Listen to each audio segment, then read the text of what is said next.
Sabemos que solamente en nuestra galaxia hay cerca de 200.000 millones de estrellas y que muchas de ellas son muy parecidas a nuestro planeta. Pero aún no sabemos dónde empieza ni dónde acaba el universo.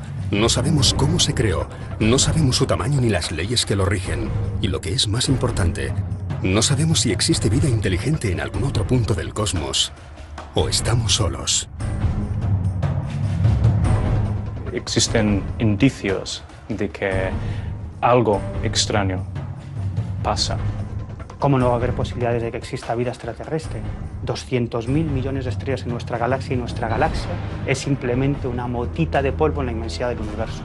Tiene que existir vida. Somos una especie de náufragos del cosmos. Navegamos sobre una balsa a 30 kilómetros por segundo a la búsqueda de un otro. Un otro que sea compatible o no con nuestra existencia. Vivimos en un planeta mediano que orbita alrededor de una estrella no muy grande, en un sistema solar bastante corriente, dentro de una de las miles de galaxias que pueblan el universo. ¿Realmente podemos afirmar que somos una especie única? Si tuviéramos que pensar si alguna vez hemos sido visitados por entidades de otros planetas, yo estoy convencido de que probablemente esas entidades habrían llegado a nuestro planeta antes incluso de que existiera el ser humano.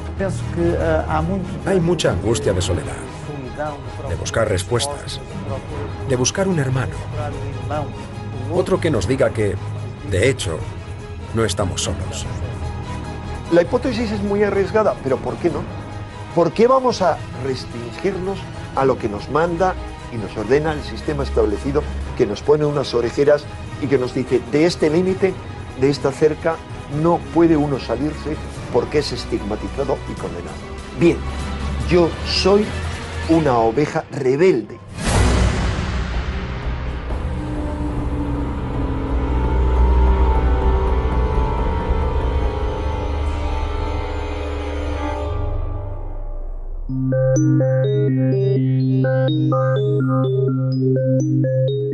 Cuando un fenómeno ovni se estudia en profundidad, en el 90% de los casos termina aceptándose que se trata de un cometa, un globo sonda, sugestión colectiva, un prototipo militar o simplemente imaginación popular.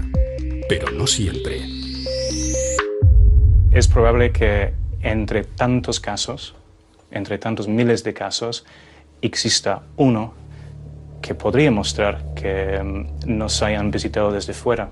El 24 de junio de 1947, cerca del Monte Rainier, en el estado de Washington, desaparece un avión de incendios. Kenneth Arnold, un piloto local, preparó su avioneta Calais A2 y partió en su busca. El cielo estaba despejado. Y de repente, algo le ilumina el panel de control y le deslumbra la cara. Intenta averiguar qué está pasando y mirando por la ventanilla de su avión, ve que hay unos objetos. Ante él y sobre el Monte Rainier, Arnold divisó 9 aeronaves en formación. Volaban en línea recta, eran muy delgados, circulares y no tenían cola. No eran aviones, pero tampoco sabía qué eran. Se puede decir que cuando Kenneth Arnold vio platillos volantes en junio de 1947, fue el día que todos vimos platillos volantes por primera vez. Nada más terminar la Segunda Guerra Mundial en 1945, da comienzo el periodo conocido como la Guerra Fría. Las dos grandes potencias, Estados Unidos y la Unión Soviética, se disputan la hegemonía militar, social, cultural y económica del planeta. Si bien este enfrentamiento no llegó a desembocar en la que habría sido la Tercera Guerra Mundial, el mundo del espionaje, el control sobre la información y la paranoia acerca de lo que pudiese estar tramando el enemigo se adueñó del panorama internacional. Kenneth Arnold era un patriota norteamericano. En consecuencia, él jamás pensó que lo que había avistado pudieran ser naves de otro planeta. Estamos enmarcados en un contexto de Guerra Fría y él lo que quiere es tratar de ayudar a su país. Estamos muy próximos a las explosiones de Hiroshima y Nagasaki. Y por tanto, pensó que pudiera tratarse de un prototipo soviético. Si iba tan rápido, podía transportar bombas nucleares. Se asustó un poco. Los primeros en entrar en escena fueron el FBI como responsable de la seguridad nacional y la prensa. Ante los periodistas, Arnold trató de explicar lo que había visto. Habló de unos objetos que se movían a gran velocidad y realizando maniobras imposibles, como si fueran platos al chocar contra el agua. Sin proponérselo, Kenneth Arnold había dado comienzo a la era de los platillos volantes. Aquello se les fue de las manos y él se convirtió en una celebridad mundial.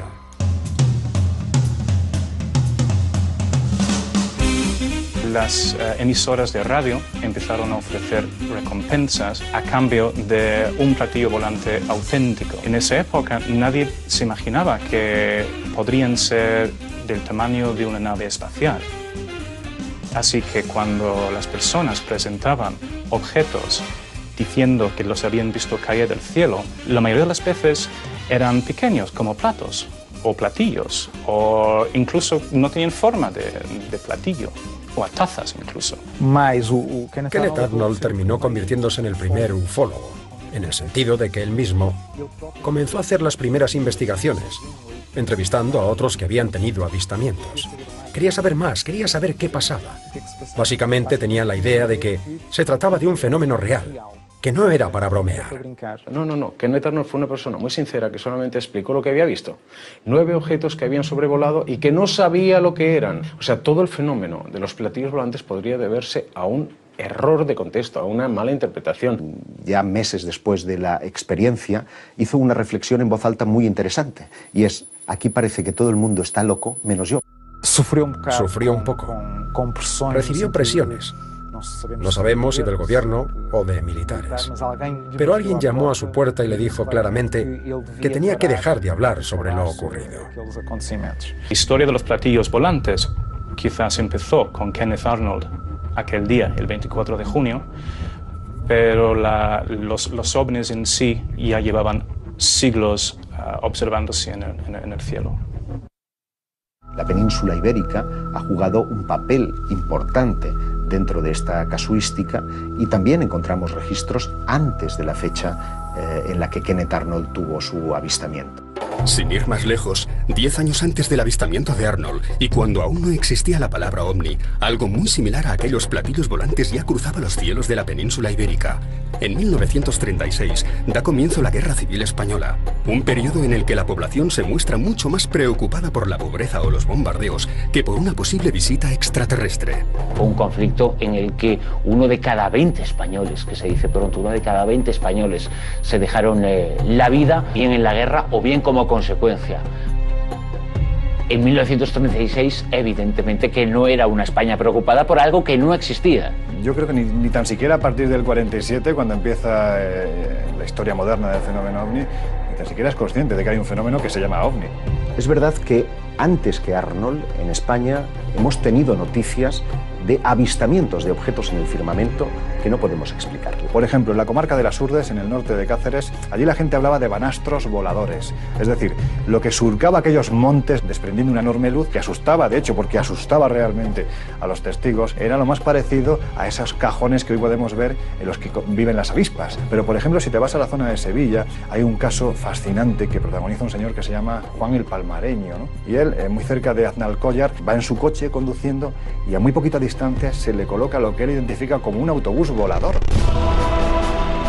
En Mallorca, y tras una dura batalla el día anterior, los 80 defensores de la fortaleza de Pollensa, que aún se mantenían en pie, ven aparecer 3 objetos circulares sobre el mar. Temerosos de que se tratase de un nuevo ataque, tomaron posiciones. Los soldados los describieron como unas aeronaves con forma de plato que volaban de forma imposible. Los muy diversos testimonios que vieron ovnis durante la Segunda Guerra Civil Española obviamente no podían estar influenciados por nada, porque es más, ninguno de los testimonios que yo conozco lo asocia a extraterrestres. Ven cosas asombrosas. Defensores de la posición de Peñón de la Mata, en Granada, afirman ver surgir un nuevo artefacto metálico a 200 metros de altura. Ante la imposibilidad de ser identificado con una nave espacial en la España de 1938, las descripciones se refieren a un enorme sombrero mexicano de color aluminio mate, como la rueda de un carro. Al pasar justo sobre el lugar que defendían los soldados, llegaron a apreciar ventanas oscuras en sus laterales. Giraba sobre sí mismo y emitía algo parecido a vapor. Hay un caso que me parece tremendamente sólido y en el que tenemos como testimonio una fotografía que fue publicada por el diario ABC, mostrándose en el momento en el que los combatientes están formando parte de una batalla, como si quisiera entrar en la foto, como si realmente ese objeto no identificado quisiera pasar a la historia. Y una familia de temporeros que trabajaba en la zona de Yeste, de Peñascosa, en Albacete, aseguraba que en aquel lugar algo aterrizó en mitad de los campos, pero ojo, no solo aterrizó, sino que es que incluso de aquel cacharro, de aquel aparato, de aquella supuesta nave, descendieron dos seres que estuvieron conviviendo con los temporeros, no trabajaban con ellos, no les aleccionaban de ninguna forma, pero sí parecían observar. Esto ocurre, como te digo, en el mes de febrero del año 1937. Vecinos de un pequeño pueblo cacereño recibieron varias visitas de un ser provisto de piernas de metal, cuya aparición se veía casi siempre precedida por un fuerte destello. Tenía el aspecto de un extraño soldado que caminaba a grandes zancadas y de forma torpe. Cuando el testigo está referenciando que está viendo algo en los cielos, no te habla de un fenómeno ovni, te habla de una cafetera voladora, porque para él era lo más cercano que tenía a lo que era su monotonía diaria. 5 meses más tarde, en las montañas de la Alcarria, un teniente y su asistente se topan con un artefacto de unos 11 metros suspendido a 2 metros del suelo. En su base, una columna de luz soportaba a 2 personas que los testigos creyeron agentes del Generalísimo. ¿Prototipos nazi? Primero, no hay ni una sola evidencia que en 1936 al 39, ni una, hubiera naves de tipo discoidal desarrolladas en Alemania, como después sí hay proyectos, o sea, un poquito después. Pero segundo, lo interesante es que simultáneamente y a veces en el mismo mes en que se dan esas apariciones en España, encontramos apariciones similares en todo el globo. La Fuerza Aérea Española era muy reducida y anticuada. La primera ayuda de Alemania se materializó en 20 aviones Junkers, pero ninguno de estos aviones cumplía con las características descritas por los testigos. ¿Una aeronave circular en la España de 1938? Si los hubiera visto Kenneth Arnold, hubiera dicho, esto es lo que vi, ¿no? Es lo más parecido a un platillo volador. Pero de ahí a pensar que la enorme cantidad de sucesos que se produjeron, no solo en tiempos de la Guerra Civil, sino antes y después, en nuestro país, sean todos explicables desde el punto de vista de un prototipo militar.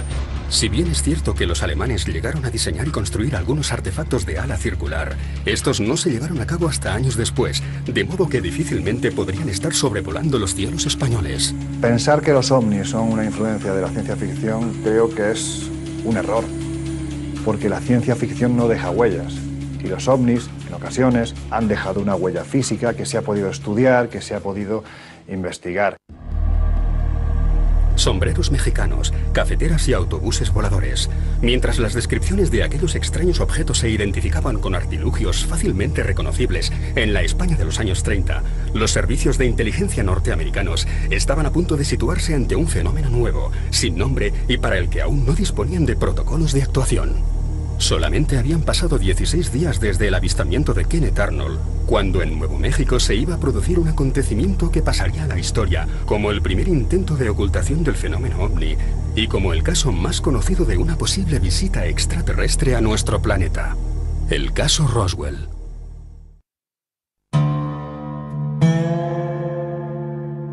El 10 de julio de 1947, Mac Brazel, capataz del rancho Foster, encuentra los restos de un extraño objeto metálico. Comunica el hallazgo a las autoridades locales y ante la sospecha de que pudiera tratarse de algún experimento militar, el sheriff George Wilcox se pone en contacto con la base aérea de Roswell. 2 horas más tarde, todo el perímetro se encontraba bajo control militar.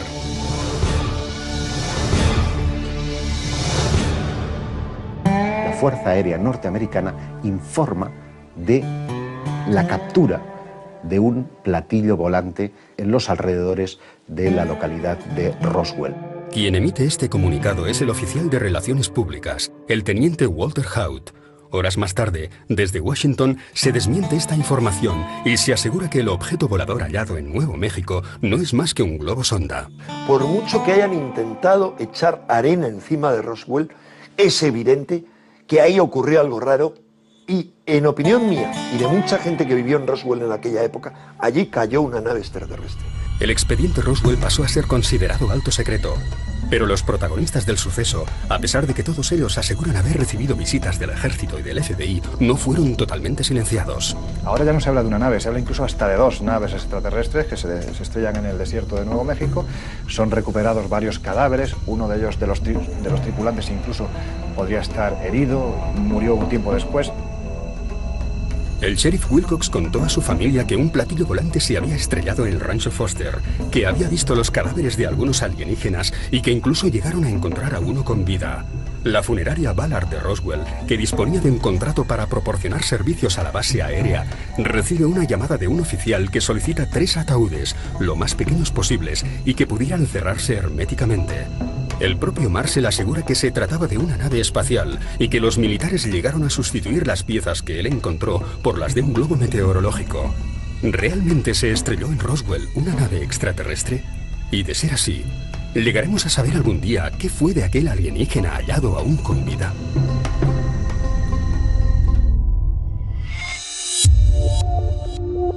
Tenemos otros casos como el de Philip Corso, un coronel de la Fuerza Aérea, que afirma haber tenido acceso a los restos de Roswell, que estuvo allí, que vio el cuerpo de uno de aquellos seres.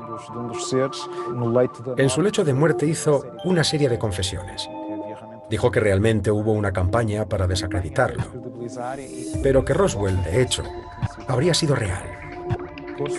Corso afirma que en un determinado momento se dieron cuenta de que los radares interferían en la sustentabilidad de los llamados ovnis. Y que nada más darse cuenta, los militares comenzaron a direccionar los radares con la intención de derribarlos. Corso dice que mucha de la tecnología, que gran parte del desarrollo del siglo XX, se debe a la reingeniería, que proviene de la recuperación de ciertos objetos que cayeron. Los militares habrían tenido acceso a su tecnología y fueron capaces de copiarla. Y de ahí el desarrollo de los ordenadores, el plasma. Vamos, que todo el progreso tan acelerado que hemos vivido en el siglo XX habría sido posible gracias a Roswell y a otros casos similares que podrían haber ocurrido. Casualidad o no, en los 20 años siguientes al incidente Roswell, la humanidad alcanza un desarrollo tecnológico inimaginable pocos años antes. La década de los 40 estuvo marcada por el control de la energía nuclear. Como consecuencia de la Segunda Guerra Mundial se desarrolla el radar y se construyen los primeros ordenadores eléctricos. Mientras, los hogares se llenan de electrodomésticos. En 1950 se inventa la tarjeta de crédito. En 1953, Watson y Crick descubren la estructura del ADN. En 1958 desarrollamos el chip. En 1961, Yuri Gagarin se convierte en el primer astronauta y nace la tecnología láser. En 1967, mientras ya somos capaces de producir microondas, se lleva a cabo el primer trasplante de corazón. Tan solo 2 años después, el ser humano pisa la Luna. Si estas personas realmente participaron en equipos de recuperación, seguramente tuvieron acceso a otro tipo de tecnología de ellos. Seguramente trabajaron en averiguar cómo funcionaba aquello. Pero se nos niega el acceso a esa información. El exministro de Defensa canadiense, Paul Hellyer, es otra de las personas que dice que Roswell fue verdad, que sabe que existe una campaña de desacreditación. El testimonio más potente para mí es el de un muchacho, un joven, en aquel entonces, cuyo padre estaba destinado en la base de Roswell, después, inmediatamente después del caso, pero que vivió, habló con muchos testigos, y este hombre se convirtió luego en el único doctor en ciencias que con su doctorado debajo del brazo y siendo además ingeniero y siendo piloto de pruebas de primerísima línea, pisó la Luna. Era el doctor Edgar Mitchell. El doctor Edgar Mitchell, sexto hombre en pisar la Luna, fue muy claro al decir que habló con personas dentro del gobierno y dentro de otras estructuras que le dijeron o que le confirmaron que hay mucho más detrás del fenómeno ovni y que incluso aquello que aconteció en Roswell fue real. Cuando él no solo se ha jubilado, sino que ya le da lo mismo lo que le digan, se ha convertido en uno de los mayores combatientes acerca de que el gobierno americano tiene naves capturadas. Recientemente, a finales de junio, inicios de julio de 2012, Chase Braddon, exoperativo de la CIA, viene a decir que tiene información sobre Roswell y que Roswell de hecho habría ocurrido. Tenemos al coronel Philip Corso diciendo que Roswell fue verdad. Tenemos al astronauta Edgar Mitchell diciendo que Roswell fue verdad. Y a un exoperativo de la CIA diciendo que Roswell fue verdad. ¿Qué verdad es esta que tanto necesitamos saber y que no se da al público? Otro de los casos que podríamos comparar con Roswell sería el extraño suceso que aconteció en el año 1994 en una población gallega llamada Serra de Outer. 18 de enero de 1994. Infinidad de testigos en diferentes puntos de Galicia describen la aparición en los cielos de una bola luminosa que va dejando tras de sí un rastro también de luz, ¿no? La mayoría de ellos se refiere a un objeto que avanzaba en trayectoria descendente, ¿no? La noche anterior se han estado viendo luces en los cielos, se han oído estruendos brutales y cuando se han acercado a una zona muy cercana a este pueblo se han encontrado con un cráter descomunal. Bueno, hacia allí se dirigieron los astrónomos y lo que se encontraron allí pues era una imagen dantesca, ¿no? Era un enorme cráter en una ladera de unos 29 metros de largo por 13 de ancho y 1,5 de profundidad. Que además, fijaros, ha provocado que árboles, pinos, carballos también, centenarios de varias toneladas de peso, hayan salido literalmente despedidos varios cientos de metros colina abajo. Es decir, allí algo ocurrió. Dentro de ese equipo de científicos hay algunos que creen que el cráter fue provocado por algún tipo de objeto desconocido, pero lo cierto es que no había absolutamente nada. Había la aparición de un objeto extraño en los cielos, cuyas características no eran propias ni de un objeto natural ni de ningún objeto artificial conocido, y por otro lado un cráter del que no sabían absolutamente nada. Sí es cierto que algunos vecinos de la zona decían que pocos días después de ese supuesto impacto habían visto por la zona militares. Si los ovnis son naves interestelares, cabe la posibilidad de que esos ovnis estén tripulados. Y si están tripulados, esos ovnis pueden maniobrar y, por lo tanto, averiarse. Y si se averían, cabe la posibilidad de que esos ovnis caigan al suelo. Kenneth Arnold no fue el primero en toparse con ellos, y Roswell no es el único caso en que las autoridades deciden imponer la ley del más absoluto silencio. ¿Son los mismos objetos voladores a los que hacen mención todas las culturas desde que el hombre es hombre? ¿Realmente son objetos voladores sin identificar? ¿O sabemos muy bien de qué se trata? No podemos explicar qué eran aquellas aeronaves con las que se topó Kenneth Arnold en 1947, ni qué se estrelló pocos días después en Roswell. Pero sí podemos afirmar que 10 años antes de que empezásemos a llamarlos ovnis, esos mismos platillos volantes ya se dejaban ver en los cielos de la península ibérica. Aparecen ocultos entre los restos arqueológicos, camuflados en nuestras religiones y 1000 veces descritos en las páginas de la historia. Cada vez son más los investigadores que afirman que hemos sido visitados por una civilización extraterrestre desde el inicio de los tiempos. Y si fuera cierto, la mejor manera de obtener respuesta es, sin duda, formular la pregunta adecuada.